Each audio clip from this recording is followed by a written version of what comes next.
ہمارے پاس اکثر پیشنٹس آتے ہیں اور کہتے ہیں کہ جناب مجھے تو بلڈ پریشر نہیں ہے یا میں تو کوئی دوائی استعمال نہیں کر رہا. کبھی کبھار ان کا بلڈ پریشر چیک کیا جاتا ہے تو ان میں بلڈ پریشر ان کا زیادہ ہوتا ہے. پھر جب ان کو انویسٹیگیٹ کیا جاتا ہے تو پتہ چلتا ہے کہ ان کو تو بلڈ پریشر تھا لیکن ان کو پتہ ہی نہیں تھا. تو کیسے آپ کو پتہ چلے گی آپ کو بلڈ پریشر ہو سکتا ہے یا بلڈ پریشر کی علامات کیا ہیں؟ تو اکثر اوقات بلڈ پریشر کی علامات میں سے جو زیادہ تر پائی جاتی ہیں وہ یہ ہوتی ہیں کہ آپ کے سر کے پچھلے حصے میں درد ہونا، گردن کے پٹھوں میں درد ہونا، آپ کو چکر آنا، نظر کی دھندلاہٹ، آنکھوں کے سامنے دھندلا دھندلا دکھائی دینا. یہ ساری بلڈ پریشر کی بڑھنے کی علامات ہو سکتی ہیں.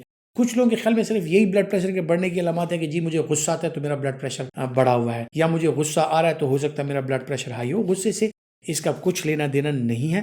بعض اوقات بلڈ پریشر کی یہ والی علامات جو میں نے آپ کو بتائی کہ سر میں درد ہونا، چکر آنا، سر پہ بوجھ ہونا، ہو سکتا ہے کہ یہ بھی نہ ہو.